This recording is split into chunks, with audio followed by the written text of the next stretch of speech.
Good morning, dear student. This is Badal Verma, and welcome back to my educational YouTube channel IS Point. I hope you are very well. So today we will discuss about peasants and farmer.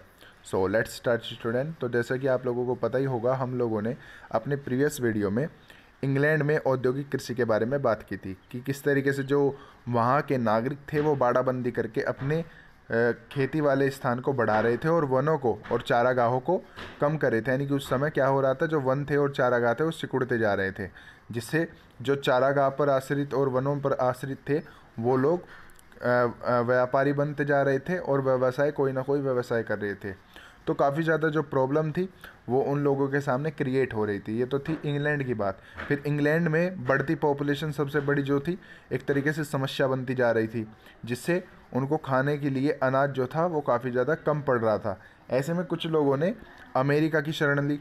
तो जो Britain के कुछ लोग थे उस समय के, तो ब्रिटेन के लोग अमेरिका में आ बसे और उन्होंने वहाँ पर भी औद्योगिक कृषि का विकास करना शुरू किया और इसी तरीके से बाड़ाबंदी कर करके वहाँ पर वनों को और चारागाहों को सिकुड़ना शुरू किया। तो देखो, जिन्होंने हमारी पहली वीडियो को नहीं देखा है तो डिस्क्रिप्शन बॉक्स में लिंक दिया गया है, आप सभी लोग जाकर हमारी पहली वीडियो को देख सकते हैं। और इसी के साथ अगर आप हमारे यूट्यूब चैनल पर नए हैं तो प्लीज़ यूट्यूब चैनल को सब्सक्राइब कर लीजिए, जिससे आपको हमारी आने वाली वीडियो की नोटिफिकेशन सबसे पहले टाइम पर मिल जाए। और साथ ही साथ आपके लिए गोल्डन अपॉर्चुनिटी भी है। पहली बात कि अगर आप हमारे टेलीग्राम ग्रुप से नहीं जुड़े हैं तो प्लीज़ हमारे टेलीग्राम ग्रुप से जुड़ लीजिए, क्योंकि उसमें यूपीएससी सिविल सर्विस एग्जामिनेशन से रिलेटेड आपको सभी स्टडी मटेरियल जो है अच्छे से अच्छा प्रोवाइड किया जाता है, खास करके हिंदी माध्यम वालों के लिए। और इसी के साथ उसमें डेली क्विज भी कंडक्ट कराए जाते हैं, जो कि आपकी तैयारी को और भी ज़्यादा अच्छे से प्रिपेयर्ड करा देते हैं। और साथ ही साथ हमारे हैंड रिटन नोट्स भी हैं, जो काफ़ी ज़्यादा आप लोगों के प्रिपरेशन के लिए हेल्पफुल रहने वाले हैं। और इसी के साथ उसमें काफ़ी सारे आपको नए नए फैक्ट्स के बारे में भी जानने को है जो है वो मिलता है। तो काफ़ी ज़्यादा एक तरीके से आपके लिए ऑथेंटिक नॉलेज से भरा हमारा टेलीग्राम ग्रुप है, तो प्लीज़ उससे जुड़कर इसका लाभ उठाएं। और अगर आपने अभी तक हमारी वेबसाइट पर विज़िट नहीं किया तो प्लीज़ वेबसाइट पर विज़िट कीजिए, जिससे आपको हमारे जो उस पर अपलोड किए गए हैं पूरी की पूरी बुक लिस्ट उस पर अपलोड की गई है, यूपीएससी का सिलेबस उस पर अपलोड किया गया है, प्रीलिम्स और मेंस का, तो सभी तमाम जो जानकारी है उस पर हमारी वेबसाइट पर दी गई है। ऑलराइट, तो आशा करता हूँ कि आप हमारे डिस्क्रिप्शन बॉक्स में दिए गए लिंक से उन पर जुड़ेंगे। तो इसी के साथ अब हम अपना चैप्टर स्टार्ट करते हैं। तो देखिए, तो भारतीय किसान और अफीम की खेती। तो भारतीय किसान का मतलब हम भारत के किसानों के बारे में हम डिस्कस करेंगे। तो भाई देखो, 18वीं शताब्दी और 19वीं शताब्दी की शुरुआत में जो है काफ़ी ज़्यादा जो चेंजेस थे वो भारत के ग्रामीण लोगों में आ चुके थे। वो किस तरीके के चेंजेस थे, तो अब हम इनके बारे में ही डिस्कस करेंगे। तो भाई आप लोगों को पता ही होगा, जो एक तरीके से ब्रिटिश गवर्नमेंट है उसका जो आगमन था, अगर हम उसका आगमन ही कहा जा सकता है, क्योंकि अंग्रेज़ों का आगमन भारत में सन 1600 में हुआ था एक फैक्ट्री लगाने के लिए। उन्होंने फिर व्यापार के हिसाब से व्यापार को अपना बढ़ाते चले गए और फिर अपनी एक सरकार उन्होंने खड़ी की। ठीक है, तो उसे औपनिवेशिक सरकार कहा जाता है। तो औपनिवेशिक सरकार ने फिर काफ़ी सारे नए नए कानून पारित किए और नए नए जो थे उन्होंने नियम लगाने और प्रतिबंध लगाने शुरू किए। तो जैसे कि प्लासी का युद्ध हुआ था 1757 में, तो उसके बाद जो था अंग्रेजी राज धीरे धीरे से पूरा स्थापित हो चुका था। तो ऐसे में ग्रामीण क्षेत्रों पर उन्होंने एक तरीके से आमूल बदलाव डालने जो थे वो शुरू किए। ऐसे में उन्होंने सबसे क्या किया, जो पूरी मतलब ग्रामीण क्षेत्र हुआ करते तो वहाँ पर खेती हुआ करती थी, बड़े बड़े वहाँ पर ज़मींदार हुआ करते थे। तो ऐसे में वहाँ पर उन लोगों पर ऐसे लगान और भू राजस्व वसूलने की कानून जो थे वो पारित कर दिए गए, जिससे जो लोग खेती किया करते थे तो खेती करने वाले लोग उनको लगान दिया करते थे। और उस समय में जो लगान था वो काफ़ी ज़्यादा एक तरीके से राजस्व के रूप में सरकार के लिए काफ़ी ज़्यादा उपयोगी था। और ऐसे में वन अधिनियम भी काफ़ी ज़्यादा पारित किए गए। तो वन अधिनियमों में क्या था, जो लोग एक तरीके से वनों में रहकर अपने जीवनचर्याओं को चलाते थे उनके जीवन में भी काफ़ी ज़्यादा जो थी वो प्रॉब्लम्स क्रिएट होने लगी थी। ऐसा क्यों?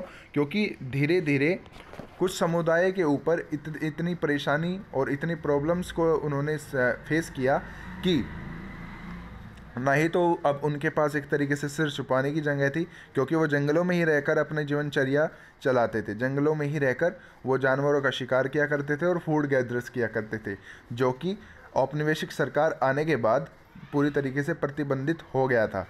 तो ऐसे में वो लोग जो थे वो धीरे धीरे से कुछ व्यापारी बनते गए और कुछ व्यवसायी बनते गए, ठीक है ना। तो जंगल और अन्य प्राकृतिक संसाधनों पर इसी तरीके से धीरे धीरे पूरी तरीके से पाबंदी लगा दी गई। अब औपनिवेशिक काल में हुआ क्या कि जो भारत के ग्रामीण क्षेत्र में विश्व बाजार की मांग के अनुसार नई फसलों को उगाना शुरू कर दिया। यानी कि जो भारत के किसान थे, अब उन्होंने किस फसल को उगाना शुरू किया जिसकी विश्व स्तर पर यानी कि वर्ल्ड लेवल पर डिमांड ज़्यादा हो, ठीक है ना। तो 19वीं शताब्दी के आरंभिक में वर्षों में नील जैसी व्यावसायिक फसलों की खेती अंतर्राष्ट्रीय बाजार की मांग के फलस्वरूप शुरू हो गई।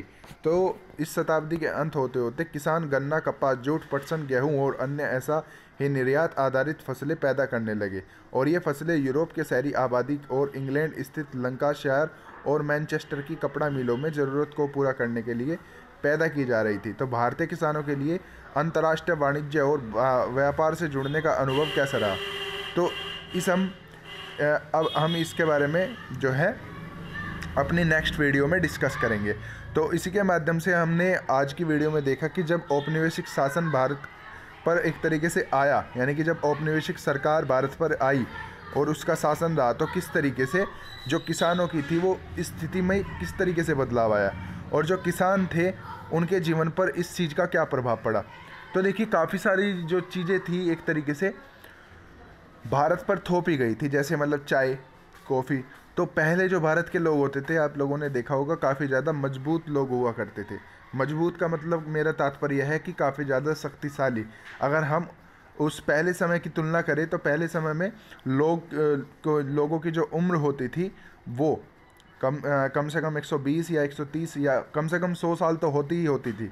आज के समय में आप लोगों को देखा ही होगा कि औपनिवेशिक शासन की वजह से चाय और काफ़ी सारी मतलब आज के टाइम में अंग्रेजी जो ज़माने में हम लोगों ने प्रोडक्ट उन्होंने दिए थे, आज लोग हम उन प्रोडक्ट्स को अपनाते हैं बिना उसकी पीछे की वजह जाने। अब जैसे आपने इंग्लैंड के एनवायरनमेंट के बारे में अगर देखा हो या पढ़ा हो, तो इंग्लैंड का एनवायरनमेंट इस तरीके का है, काफ़ी ज़्यादा ठंडा इलाका वो है। तो ठंडे इलाके में चाय जैसी जो चीज़ें हैं वो काफ़ी ज़्यादा एक तरीके से हेल्पफुल रहती है। परंतु भारत एक मिश्रित इलाका है, यानी कि यहाँ पर एक मिश्रित जलवायु काम करती है। कहीं पर सर्दी है तो कहीं पर गर्मी। तो यानी कि यहाँ पर काफ़ी ज़्यादा एक तरीके से हम लोगों को एनवायरनमेंट के मामले में भी बदलाव देखने को मिलते हैं। तो ये काफ़ी सारे जो है छोटे छोटे मतलब प्रभाव है जिनसे भारत को काफ़ी ज़्यादा नुकसान भी हुआ और फ़ायदा भी हुआ। अगर व्यापारिक स्तर पर देखें तो व्यापारिक स्तर पर तो भारत को फ़ायदा हुआ, परंतु अगर थोड़ा अपने निजी स्तर पर देखें तो निजी स्तर पर काफ़ी ज़्यादा नुकसान भी भारत को हुए हैं। तो इसी के साथ आज का हमारे ये वीडियो लेक्चर ख़त्म होता है। आई होप कि आपको ये वीडियो अच्छी लगी होगी। अगर आपको ये वीडियो अच्छी लगी है तो प्लीज़ वीडियो को लाइक, शेयर, कमेंट करना न भूलें।